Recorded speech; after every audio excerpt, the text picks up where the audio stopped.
నమస్తే, welcome to nationalist hub. Bharatiya Janata party Brahmin Baniya party అని గతంలో ఒక ముద్రుండేది. దాన్ని చెరిపివేస్తూ ప్రధాని నరేంద్ర మోదీ సారథ్యంలో, అదేవిధంగా ఈ గత 6-7 సంవత్సరాల నుంచి 10 సంవత్సరాల నుంచి బీజేపీ కాస్త బ్రాహ్మణ్ బనియా పార్టీ అనే పేరు నుంచి బ్యాక్వర్డ్ క్లాసెస్ జనతా పార్టీ అనే స్థాయికి ఈ మధ్యకాలంలో భారతీయ జనతా పార్టీ ఇంటర్నల్గా ఉన్న నియామకాల విషయంలో కావచ్చు, లేదా ప్రజల మద్దతు కూడగట్టే విషయంలో కావచ్చు ముందుకు సాగుతున్న పరిస్థితి కనబడుతోంది. ముఖ్యంగా ఉత్తరాదిలో అయితే భారతీయ జనతా పార్టీని ఎక్కువగా వెనుకబడిన తరగతులకు సంబంధించిన వ్యక్తులు ఓన్ చేసుకుంటూ ఉండడం వల్ల ఈరోజు 303 లోక్సభ స్థానాల్ని భారతీయ జనతా పార్టీ కైవసం చేసుకోగలిగింది అనేది అందరూ రాజకీయ పండితులు చెప్తున్న విశ్లేషణ. ఈ నేపథ్యంలో అత్యంత కీలకమైన భారతదేశ జనాభాలో సగానికి పైగా ఉన్న బ్యాక్వర్డ్ క్లాసెస్కి సంబంధించిన ప్రజల మద్దతు కూడగట్టే విధంగా భారతీయ జనతా పార్టీ ఓబీసీ మోర్చా జాతీయ అధ్యక్ష పదవిని మన తెలుగువారైనటువంటి డాక్టర్ కె లక్ష్మణ్ గారు అధిరోహించడం జరిగింది. సో ఈ నేపథ్యంలో భారతీయ జనతా పార్టీ ఓబీసీ మోర్చా జాతీయ అధ్యక్షుడిగా బాధ్యతలు చేపట్టిన లక్ష్మణ్ గారితో మనం కొన్ని విషయాలు మాట్లాడబోతున్నాము. జాతీయ రాజకీయాలు అండ్ అదేవిధంగా తెలుగు రాజకీయాలకు సంబంధించి వారి అంచనాల్ని అండ్ వారి కార్యాచరణ ఏ విధంగా ఉందో తెలుసుకునే ప్రయత్నం చేద్దాం. నమస్కారం లక్ష్మణ్ గారు.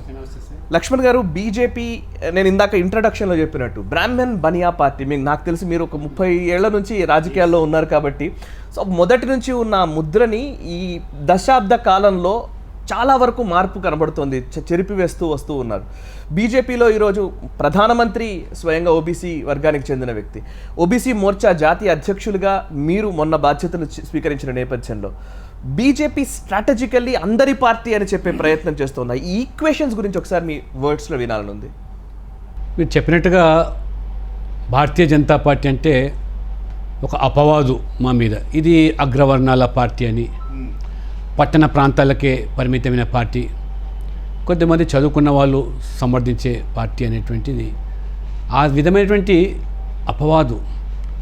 దానిని ఇవాళ నిజంగా భారతీయ జనతా పార్టీ నరేంద్ర మోడీ గారు ప్రధాని అయిన తర్వాత, లేదా అమిత్ షా గారు అధ్యక్షునిగా ప్రాపర్ సోషల్ ఇంజనీరింగ్, ఈ దేశ జనాభాను దృష్టిలో పెట్టుకొని ఏ వర్గాలైతే ఇంకా భారతీయ జనతా పార్టీని ఇది మాకు దూరంగా ఉందనే పార్టీ అనో, లేదా మాకు అంతరాని పార్టీ అనేటువంటి భావించే వాళ్లకు మోదీ విధానాల వల్ల, పార్టీ నిర్ణయాల వల్ల పార్టీ ఆ వర్గాలను నాయకత్వం కల్పించడమే కాకుండా ఆ వర్గాలకు సంబంధించినటువంటి అంశాల మీద అధ్యయనం చేసి శాస్త్రీయంగా పరిష్కరించే దిశలో మోదీ, అమిత్ షా ఇవాళ 6 సంవత్సరాలుగా మీరు చూస్తూ ఉన్నారు.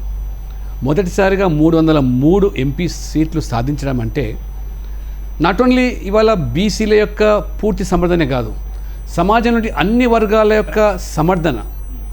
ఇవాళ మోదీ నినాదం కూడా సబ్కా సాత్ సబ్కా వికాస్. ఇవాళ రాజ్యాంగం కల్పించినటువంటి ఎస్సీ ఎస్టీ రిజర్వేషన్లతో పాటు ఇవాళ ఆయా రాష్ట్రాల్లో ఓబీసీలు, జాతీయ స్థాయిలో కూడా ఓబీసీ రిజర్వేషన్లు ఇవాళ కేంద్ర ఉద్యోగాల్లో కానీ విద్యా సంస్థల్లో కానీ.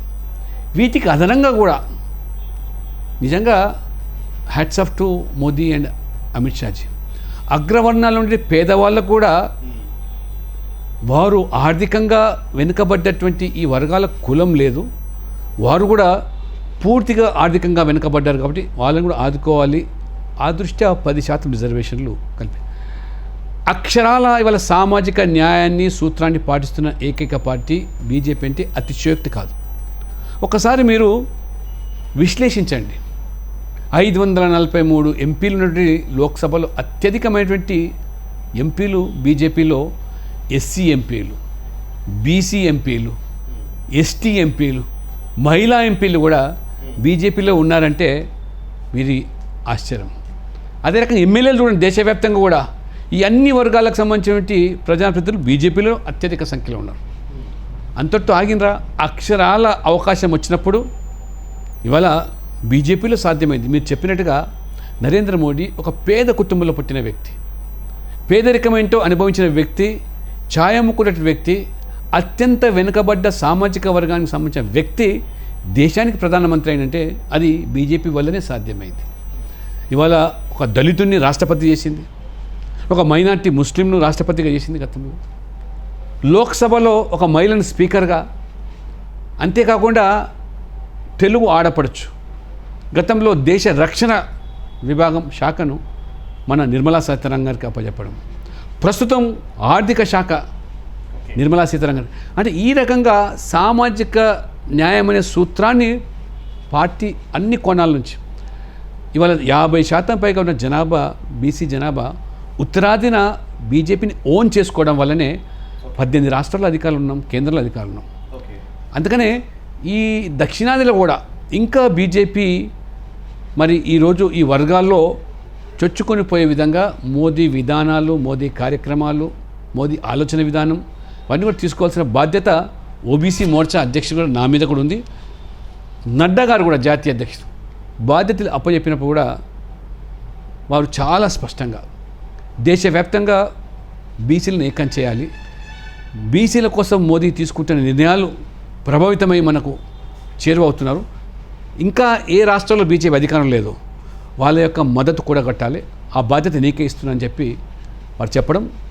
నీకు తెలుసు సాయి గారు, నేను విద్యార్థి దశ నుంచి జాతీయ భావాలు, దేశభక్తి, విద్యార్థి పరిషత్ నుంచి ఉస్మాన్ యూనివర్సిటీలో అధ్యక్షునిగా, రీసెర్చ్ స్కాలర్స్ జనరల్ సెక్రటరీగా ఎన్నికై ఆ రోజు అల్ట్రా లెఫ్ట్ ప్రభావం ఉన్నటువంటి సంస్థలు పనిచేసే సందర్భంలో వచ్చాం. ఆర్ఎస్ఎస్ బ్యాక్గ్రౌండ్తో బీజేపీలో చేరాను. ఇవాళ బీజేపీ కూడా ఏ రాజకీయ నేపథ్యం లేని కుటుంబం నుంచి వచ్చిన వ్యక్తిని నన్ను గౌరవించింది, అవకాశాలు కల్పించింది. హైదరాబాద్కు 5 సంవత్సరాలు బీజేపీ అధ్యక్షునిగా ఉండడం, రాష్ట్ర రాజధానికి ఉమ్మడి ఆంధ్రప్రదేశ్లో రాష్ట్ర స్థాయిలో అధికార ప్రతినిధిగా, జనరల్ సెక్రటరీగా, స్టేట్ ప్రెసిడెంట్గా తెలంగాణకి, అంతకుముందు ఆంధ్రప్రదేశ్లో జనరల్ సెక్రటరీ, 2 సార్లు ఎమ్మెల్యేగా, నేషనల్ సెక్రటరీగా నితిన్ గడ్కరీ గారి అధ్యక్షుడు ఉన్నప్పుడు పనిచేశాను. ఇప్పుడు కొత్త బాధ్యతలు. నడ్డా గారు చెప్పారు, ఓబీసీ మోర్చాని పటిష్టం చేయాలి, దేశవ్యాప్తంగా పేదవాళ్ళ కోసం, వెనుకబడ్డ వర్గాల కోసం మోదీ తీసుకునే నిర్ణయాలు, పథకాలు ఆ వర్గాలకు తీసుకెళ్లే దాంట్లో అది నీకే సాధ్యం, ఆర్గనైజేషన్ బ్యాక్గ్రౌండ్ ఉన్న వ్యక్తిగా నీకు ఆ బాధ్యత ఇస్తున్నప్పుడు నేను శిశవహించాను. పదవుల కోసం బీజేపీలో చేరలేదు, గెలిస్తేనే పార్టీలో పనిచేస్తామని, గెలిచినా ఓడినా ప్రజల్లో పనిచేసే నైజం ఉన్నటువంటి సంస్కృతి మేము నేర్చుకున్న పాఠాలు ఆర్ఎస్ఎస్లో. కాబట్టి ఆ కోణంలో ఇవాళ తప్పకుండా నాకు నమ్మకం ఉంది, దక్షిణాదిలో కూడా ఈ వర్గాలు చేరువ. నాకు అనిపిస్తోంది రాష్ట్ర రాజకీయాల్లో మీరు ఒక తెలంగాణ రాష్ట్ర అధ్యక్షుడిగా పనిచేసినారు, చాలా కీలకమైన పదవి.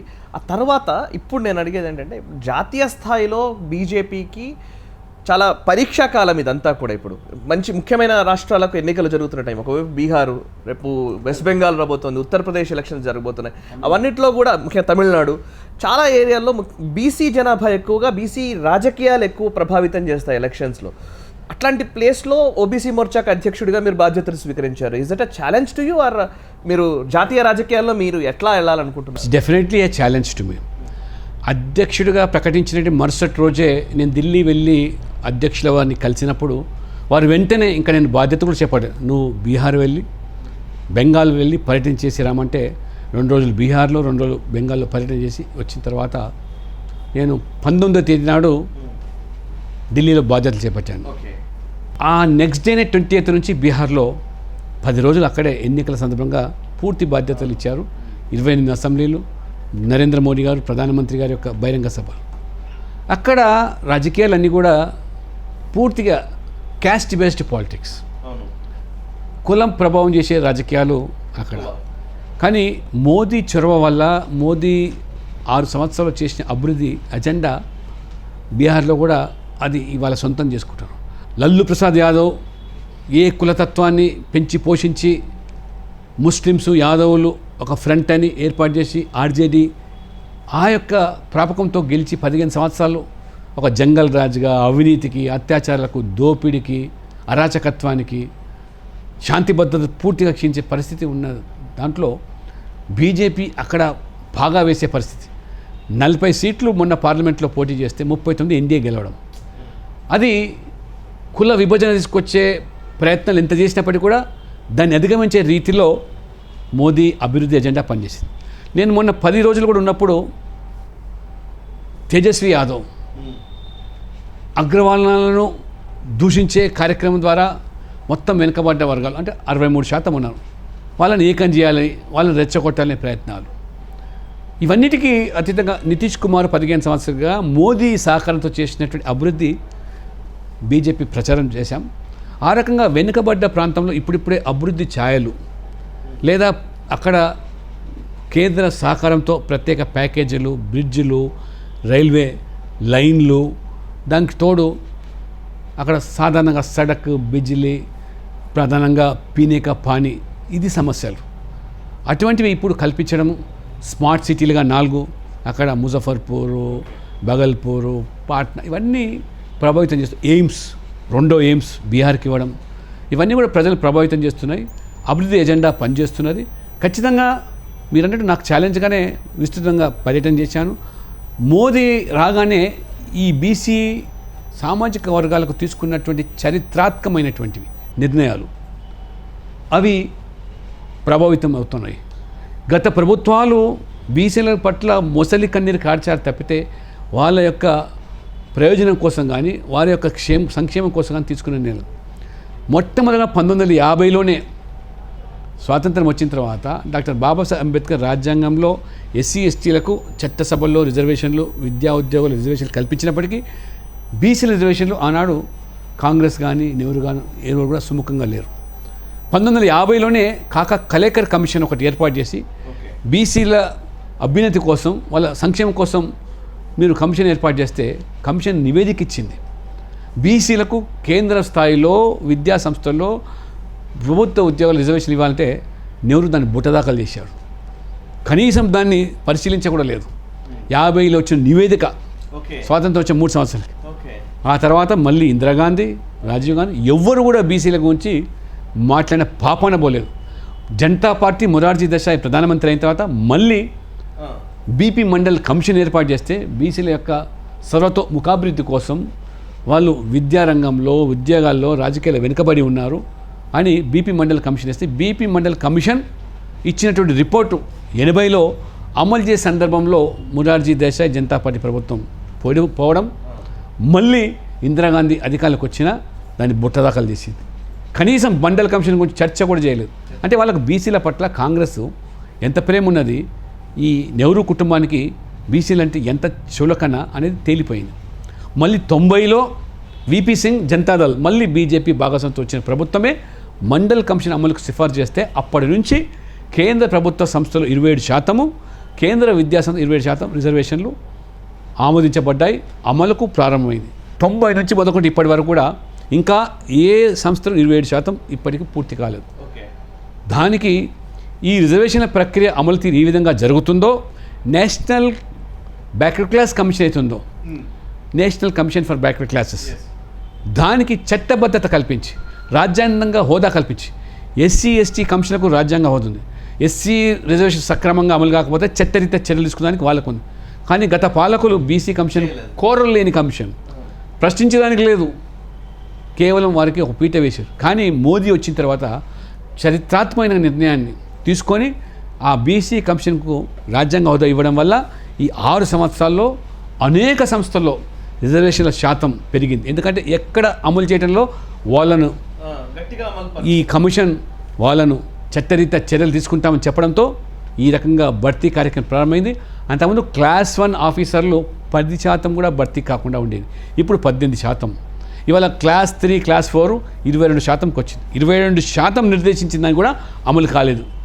ఇప్పుడు అంతేకాదు, నరేంద్ర మోడీ వచ్చిన తర్వాత క్లాస్ 3, 4కు నో ఇంటర్వ్యూస్, ఇంటర్వ్యూ పేరు మీద జరిగేటువంటి తతంగం ట్రాన్స్పరెంట్గా ఉండాలి, డైరెక్ట్గా వాళ్ళని రిక్రూట్ చేయాలంటే ఇవాళ దాదాపు 22-23%కి వచ్చింది. అంతటితో ఆగకుండా క్రీమీ లేయర్ 4 లక్షలు, 6 లక్షలు, 8 లక్షల వరకు మనం మోదీ వచ్చిన తర్వాత పెంచాం. ఇప్పుడు ఆ 8 లక్షలు కూడా 10 లక్షలు, 12 లక్షలు పెంచుతూ ఉన్నారు.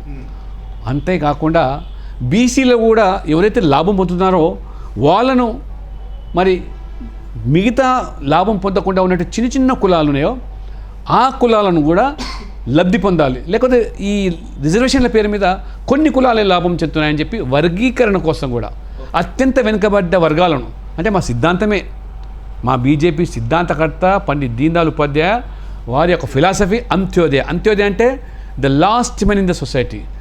సమాజంలో చిట్ట చివరి వ్యక్తి, పేదరికంలో అతి పేదవాడు ఎవరో వాడిని మొదటగా గుర్తించి వాడికి ఈ దేశం యొక్క ప్రగతి ఫలాలు అందాలి అనేది మా సూత్రం. ఆ సూత్రాన్ని వల్ల మోదీ గారు అమలు చేస్తారు. గతంలో కాంగ్రెస్ ఈ దేశం యొక్క ఆదాయంలో మొదటగా చెందాల్సింది ముస్లింలకు అని చెప్పి నిస్సిగ్గుగా బాహటంగా ప్రకటించారు. అంటే వాళ్ళ పేదరికం కాదు, సామాజిక పరమైన కోణం కాదు, కేవలం ఓట్ల కోసం. అందుకనే జస్టిస్ రోహిణి కమిషన్ ఏర్పాటు చేసి బీసీలో కూడా వర్గీకరణ చేసి ఎవరైతే ఇంకా స్వాతంత్రం తర్వాత ఇంతవరకు లబ్ధి పొందలేదో వాళ్ళకు మొదటగా ప్రాధాన్యత ఇవ్వాలని ఈ వర్గీకరణ కోసం జస్టిస్ రోహిణి కమిషన్ ఏర్పాటు చేశారు. ఈ జనవరి 21లో నివేదిక వస్తుంది. అది అమలు జరిగినట్టయితే దాదాపు దేశవ్యాప్తంగా 2463 ఓబీసీ కులాలు ఉన్నాయి. అందులో 2000 పై కులాలకు ఇంతవరకు క్లాస్ 1 ఆఫీసర్ లేరు, ఉద్యోగాలు లేవు, రాజకీయాల్లో ప్రాతినిధ్యం లేదు. వాళ్ళకి ఇప్పుడు గుర్తింపు అవకాశం వచ్చింది. ఇంతటి తాగిందా?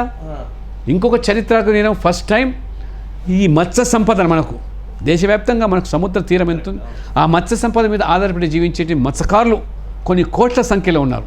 వాళ్ళ కోసం మొదటిసారిగా ప్రత్యేక ఒక మంత్రిత్వ శాఖ, దానికి ఒక ప్రత్యేక బడ్జెటు, దానికి మంత్రిగా సాధ్వి నిరంజన్ జ్యోతి ఆ సామాజిక వర్గానికి సంబంధించిన వ్యక్తిని నియమించి ఈ రకంగా ఓబీసీల ప్రయోజనాలు కాపాడే మరి ప్రభుత్వం, పార్టీ బీజేపీ, నరేంద్ర మోడీ అని ఇవాళ స్పష్టమవుతున్నది. అందుకనే పేదవాడు కాబట్టి మేజర్గా సార్ ఇప్పుడు బీసీలు అన్నప్పుడు ఎక్కువగా ఏ రాష్ట్రంలో అయినా కానీ ఈ మధ్యకాలంలో అయితే ఇప్పుడు రిజర్వేషన్లకు అనే అంశము ఎజెండాగా, రాజకీయ ఎజెండాగా మారుతున్న సందర్భాలు ఉన్నాయి. మన తెలుగు రాష్ట్రాల్లోనే చూడొచ్చు. ఇప్పుడు ఇక్కడ తెలంగాణలో ఏమో ముస్లిం రిజర్వేషన్లు అనే మాటని, ఆంధ్రప్రదేశ్లోనేమో కాపు రిజర్వేషన్లు, అటు పాటీదారులకు రిజర్వేషన్లని, ఇంకొక వైపు జాట్లకు సంబంధించిన అంశం, ఇవన్నీ ఇప్పుడు కొత్తగా తెరపైకి వచ్చిన అంశాలు కూడా ఉన్నాయి. ఈ 4-5 సంవత్సరాలు, 5-6 సంవత్సరాల్లో ఎక్కువగా ఊపందుకున్న అంశాలు కూడా ఉన్నాయి. ప్రతిపక్షాలు మేజర్గా రాజకీయ ఎజెండాగా మారుస్తున్న వాటిని మీరు ఎట్లా హ్యాండిల్ చేయబోతున్నారు? తప్పకుండా దానికి నరేంద్ర మోడీ గారు చాలా ముందు చూపున్న వ్యక్తి, చాలా చాకచక్యంగా. ఇంతకుముందు ఏ రాష్ట్రం ఇష్టానుసారంగా ఎవరిని పట్టాలను బీసీలో కల్పించేవాళ్ళు. ఇవాళ మన ఆంధ్రప్రదేశ్ కానీ తెలంగాణ కానీ ముస్లింలను బీసీ జాబితాలు చేసేసారు. అంటే ముస్లింలు ఎట్లా బీసీలు అయితేరా? సమాజ వివక్షమైన గురైనారా? ఆర్థిక వెనుకబాటుతనం కాదు కదా రిజర్వేషన్, కొలమానం కాదు కదా. ఇప్పుడు నరేంద్ర మోడీ ఆర్థిక ప్రాతిపదికన ప్రవేశపెట్టే 10% రిజర్వేషన్లో ముస్లింలు కూడా రావచ్చు, అభ్యంతరం. కానీ వాళ్ళ బీసీ జాబితాలో ముస్లింలు చేర్చి గతంలో రాజశేఖర్ కానీ ఇప్పుడు కేసీఆర్ కానీ బీసీల వాటా తన్నుకుపోతూ ఉంటే, బీసీల వాటా కొట్టేస్తూ ఉంటే, బీసీలకు అన్యాయం జరుగుతూ ఉంటే వాళ్ళు మాట్లాడలేదు. వీళ్ళు ఎక్కడ బీసీ ప్రయోజనాలు కాపాడే ప్రభుత్వాలు, పార్టీలు? అంటే కేవలం ఓట్ల కోసం, ముస్లింల ప్రాపకం కోసం, ఈ మజ్లిస్ పార్టీ అసదుద్దీన్ ఓవైసీ ప్రాపకం కోసం బీసీలను చేర్చి ఆ రకంగా వాళ్ళు బీసీల వాటా కొడితే నరేంద్ర మోడీ గారు ఇప్పుడు ఏ రాష్ట్రం ఇష్టానుసారంగా బీసీ జాబితాలో మీరు ఆ కులాలను చేర్చడానికి వీల్లేదు.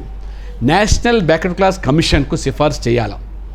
అన్ని రాష్ట్రాలు నేషనల్ బ్యాక్వర్డ్ క్లాస్ కమిషన్కు ఈ సామాజిక వర్గాన్ని బీసీలో కలపాలంటే ఆ నేషనల్ బ్యాక్వర్డ్ క్లాస్ కమిషన్ దాన్ని స్టడీ చేస్తుంది. వాళ్ళ యొక్క జీవన స్థితిగతులు, వాళ్ళ గణాంక వివరాలు సేకరించి వారి ఉద్యోగాలు, విద్య ఏ విధంగా ఉందో ప్రాతిపదిక దాన్ని గుర్తించి నేషనల్ బ్యాక్వర్డ్ క్లాస్ కమిషన్ ప్రభుత్వానికి సిఫార్సు చేస్తుంది. ఇంతకుముందు నేషనల్ బ్యాక్వర్డ్ క్లాస్ కమిషన్ కూడా సొంతంగా నిర్ణయం తీసుకునే అవకాశం ఉండే, ఇప్పుడు లేదు. అది ప్రభుత్వానికి సిఫార్సు చేస్తే ప్రభుత్వం క్యాబినెట్లో ఆమోదింపజేసి ఆ క్యాబినెట్లో ఆమోదించిన అంశం పార్లమెంట్లో చర్చించి తుది నిర్ణయం తీసుకునే అవకాశం. ఇప్పుడు ఎవరు పడితే వాళ్ళు బీసీలు చేర్పించడానికి ఆస్కారం లేదు. ప్రతి ఒక్కరు పనిచేయవు. ఇది మోదీ తీసుకున్నటువంటి ముందు చూపుతో తీసుకున్న నిర్ణయం.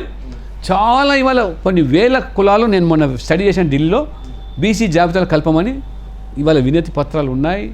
అవి స్టడీ చేస్తున్నారు. నేషనల్ బ్యాక్వర్డ్ క్లాస్ కమిషన్ కొన్ని రెఫర్ చేసింది. దాన్ని ఇవాళ క్యాబినెట్ స్టడీ చేసి పార్లమెంట్లో చర్చించి నిర్ణయం తీసుకున్నాం. కాబట్టి ఎవరి పడితే వాళ్ళని ఓట్ల కోసం తీసుకో.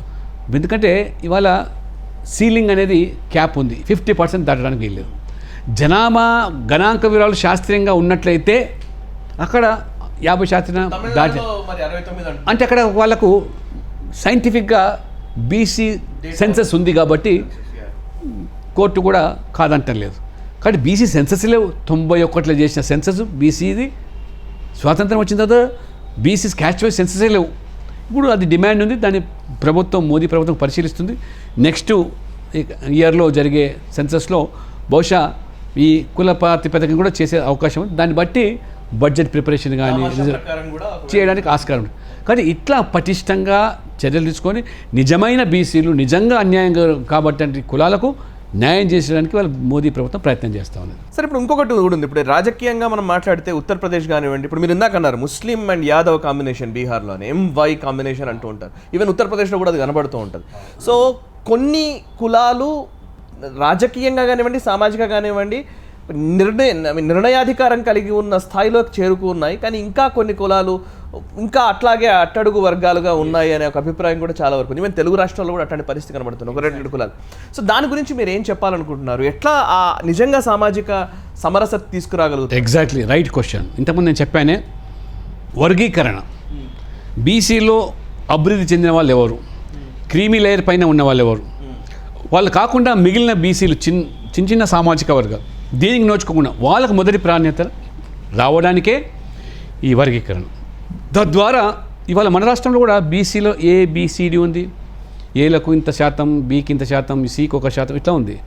కానీ దురదృష్టం ఏంటంటే మన TRS ప్రభుత్వం తెలంగాణ వచ్చిన తర్వాత బీసీ MBCలు అన్నారు, MBCలకు 1000 కోట్లు అన్నాడు. అసలు MBCలో ఇంతవరకు జాబితానే తయారు చేయలేదు. ఏ కులాలు వస్తాయంటే చెప్పలేదు. మేము స్టడీ చేస్తాము, 6 సంవత్సరాలు అయింది. 1000 కోట్లు ఇచ్చావు, ఎవరికి ఇచ్చావు? లేదు. ఈ రాష్ట్రంలో కుల వృత్తుల మీద ఆధారపడేటువంటి బీసీ సామాజిక వర్గాలకు ఫెడరేషన్లు అన్నాడు. ఫెడరేషన్లు దాదాపు 17 ఫెడరేషన్లు ఏర్పాటు చేశాడు. దానికి బడ్జెట్ లేదు. ఒక చైర్మన్ వేశాడు, పొలిటికల్ ఎంప్లాయ్మెంట్ కోసం ఫిలప్ చేశాం. ఆ చైర్మన్కు చైర్ లేదు, ఫ్యాన్ లేదు, ప్యూన్ లేదు, బడ్జెటే లేదు. ఇది మీకు బీసీల పట్ల ఉన్న మన ముఖ్యమంత్రి ఏమంటాడు, ఇక ఈ బీసీ కులాలకు నేను అందరికీ 2 ఎకరాలు 3 ఎకరాలు ఇస్తాను, భవనాలు కట్టుకోండి, భవనాల ద్వారా అభివృద్ధి చేయండి. ఒక్క భవనం ఇంతవరకు నిర్మాణం అయింది 6 సంవత్సరాల్లో. 2 ఎకరాలు అన్నాడు, 3 ఎకరాలు అన్నాడు. అది ఆ రకంగా అరచేతిలో వైకుంఠం అనిపించాడు. అంటారే ఆయన మోచేతికి బెల్లం పెట్టి నాకు అట్లా ఉంటే ఈయన పరిస్థితి. అంతేకాకుండా ఇవాళ విచిత్రం ఏమిటంటే ముస్లింల మీద ఉన్న ప్రేమ బీసీల మీద లేదు. చదువుకునే విద్యార్థులకు ఎందుకండి, ఎస్సీలకు ఫీజు మినహాయింపు ఉంది, సంతోషం. ఎస్టీలకు ఫీజు మినహాయింపు మన సంతోషం. బీసీలకు వచ్చేసరికి బీసీలో ఉన్న ముస్లింలకు పూర్తి మినహాయింపు, బీసీలో ఉన్నటువంటి క్రైస్తవులకు పూర్తి మినహాయింపు. కానీ అసలు సిస్టమ్ బీసీ మినహాయింపు కావాలి, ఈ ఫీ రియంబర్స్మెంట్ కావాలంటే 10,000 లోపు నీకు ర్యాంక్ వస్తే కానీ ఎలిజిబుల్. నేను అసెంబ్లీలో ఎమ్మెల్యేగా ప్రశ్నించాను. అట్లేదే, అట్లా వ్యత్యాసం ఉండడానికి లేదు, నేను దాన్ని సరిదిద్దుతాను, మార్చేస్తాను అన్నాడు. 3 రోజులు నేను డిమాండ్ చేస్తే ఎమ్మెల్యేలతో మీటింగ్ పెట్టాడు. మీటింగ్ పెట్టి లక్ష్మణ్ చెప్పిన దాంట్లో జీవో ఉంటే జీవో ఇవ్వండి, చట్టం మారితే చట్టం మార్చండి, ఆ రకంగా బీసీలకు మనం కట్టుబడి ఉండాలని చెప్పిన మీరు ఈ 3 సంవత్సరాలుగా బీసీ కార్పొరేషన్కు బడ్జెట్ లేదు.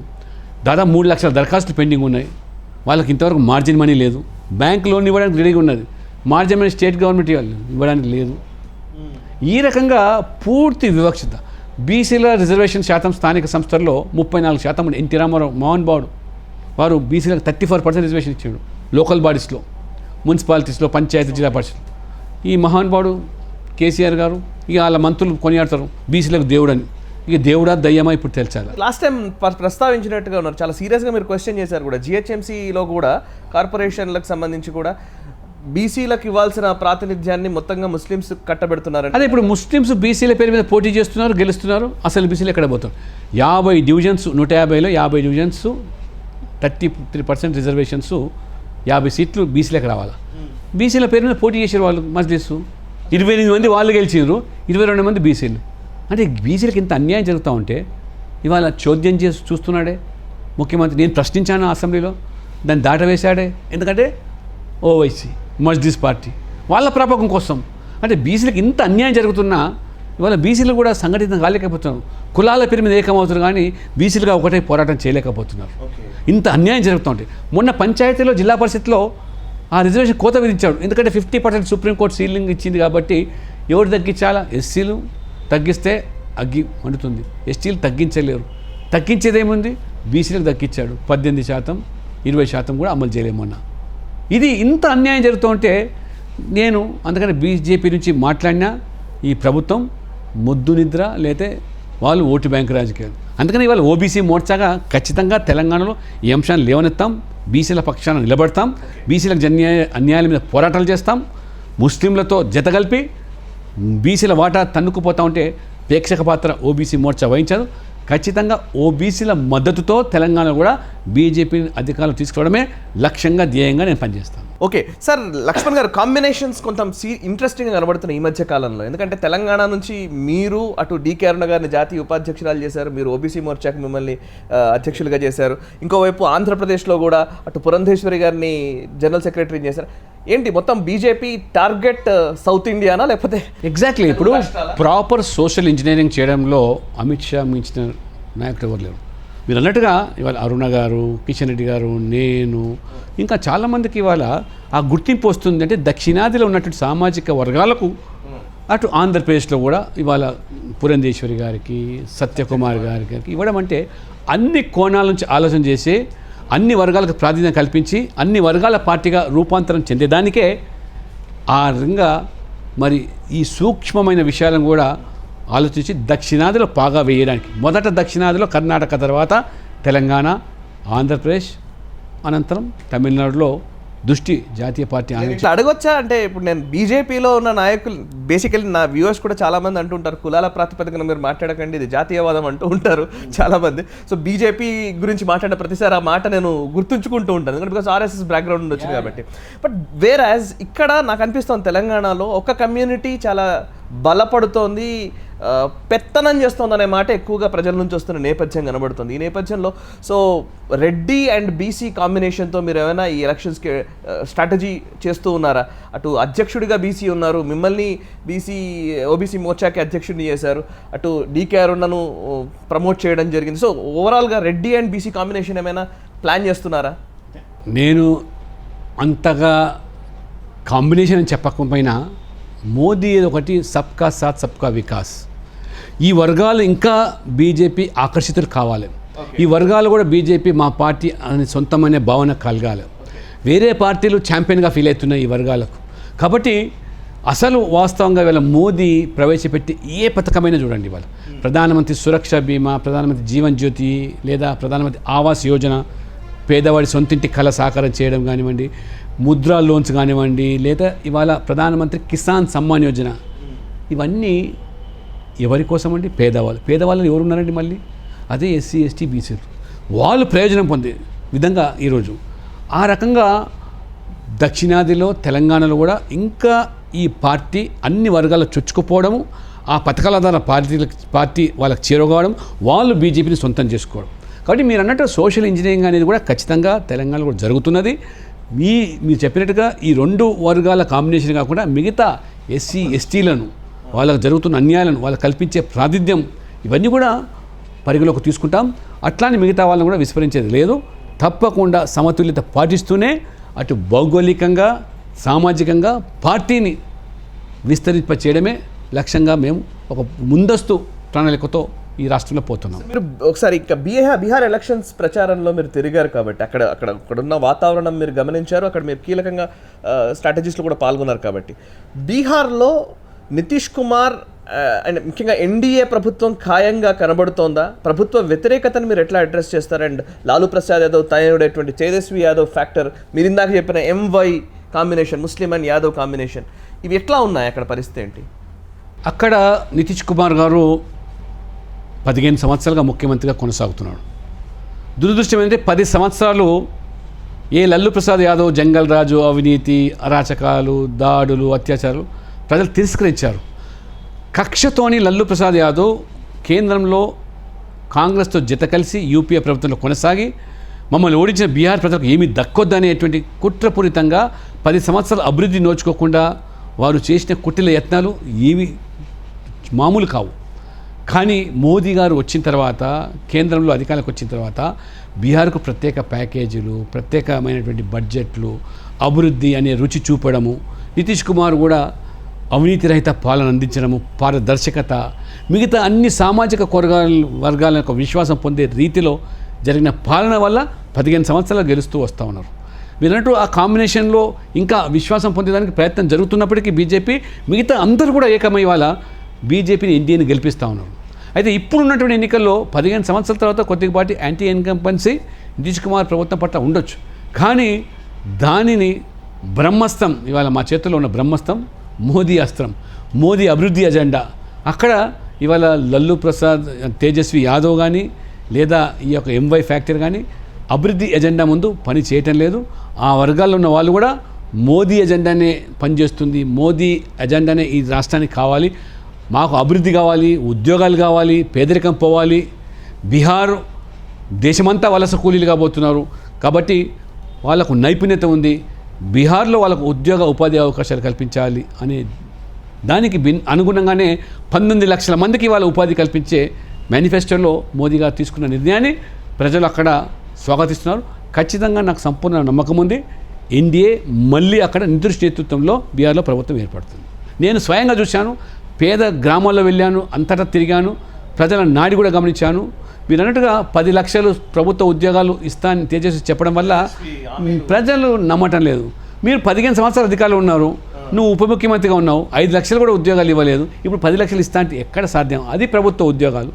కానీ దానికి భిన్నంగా మోదీ ఈ మధ్యలో నేను చెప్పానే, అభివృద్ధి ఎయిమ్స్తో సహా ఏ రకంగా ఇచ్చాడు, కరోనా సందర్భంలో ఏ రకంగా ప్రజలను ఆదుకున్నాడు, ఇవన్నీ కూడా ప్రభావితం చేస్తున్నాయి. బీజేపీ ఎన్డీఏ స్పష్టమైనటువంటి మెజారిటీతో ప్రభుత్వం నితీష్ కుమార్ నేతృత్వంలో ఏర్పాటు జరుగుతుంది. Right sir, north Indian politics south Indian పాలిటిక్స్కి చాలా డిఫరెన్స్ ఉందంటారు. రీజనల్ పార్టీస్ హవాతోటి ఈ కుల రాజకీయాల్ని ఎక్కువగా ప్రోత్సహించి కేవలం రాజకీయాలకే పరిమితం చేసి అసలైన ఫలాల్ని అందకుండా చేశారనే అభిప్రాయం మీరు చాలా సందర్భాల్లో చెప్పిన మాటనే జాతీయ పార్టీ నాయకుడిగా.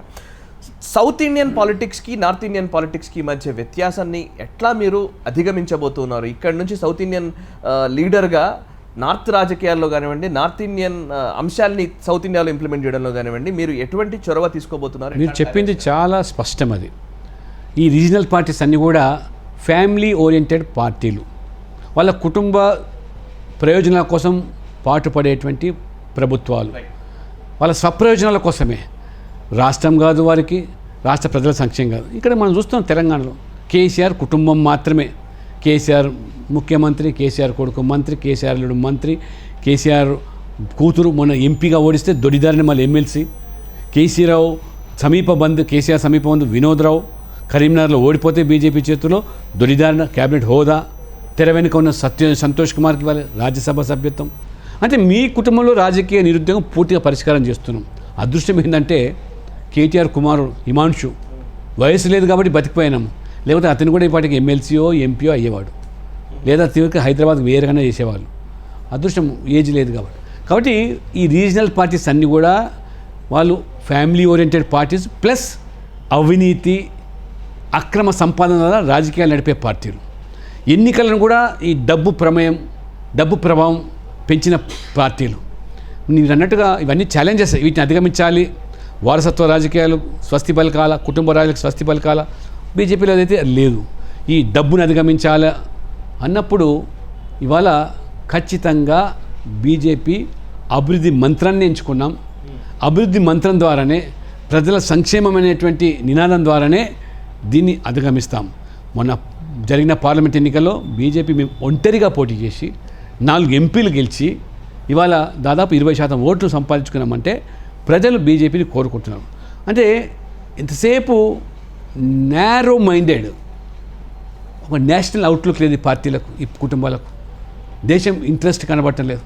కానీ వాళ్ళ దక్షిణాదిలో కూడా మోదీ పట్ల, దేశం పట్ల ప్రభావం ఎందుకు పెరుగుతుందంటే 370 ఆర్టికల్ రద్దు, కాశ్మీర్ మన భారతదేశం అంతర్భాగం అయినప్పటికీ కూడా ఇన్ని సంవత్సరాలు మరి బందీ అయిపోయింది.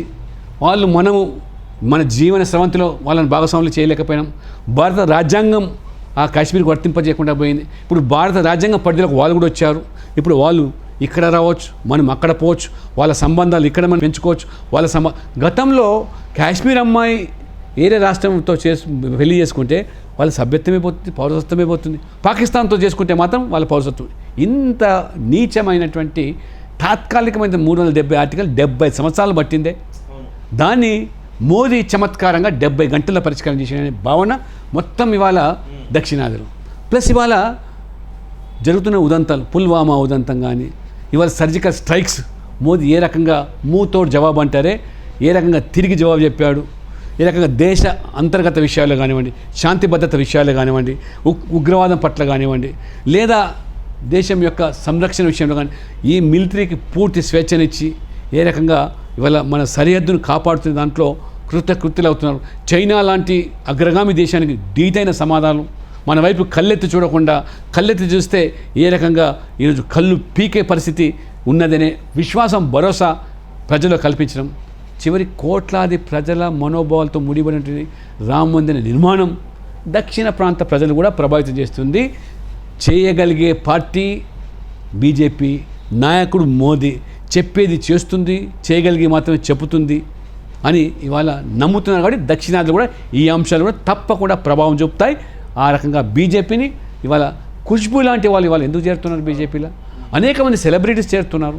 IAS officer, suppose to the one of the best IPS officer Tamil Nadu, voluntary retirement చేసుకొని బీజేపీలు చేరుతున్నారంటే ఆ యొక్క నేషనల్ అవుట్లుక్, దేశభక్తి ఇనుముడింపజేసే ఇవాళ యోగా అంతర్జాతీయ స్థాయికి తీసుకెళ్లేటువంటి ఘనత మన ప్రాచీన గడ్డ మీద పుట్టినటువంటి ఈ కళ ఇవాళ అంతర్జాతీయంగా కులాలకు, మతాలకు, ప్రాంతాలకు అతీతంగా ఇవాళ అందరూ కూడా దాన్ని ఆమోదం పొందిందంటే బట్ ఫర్ నరేంద్ర మోడీ.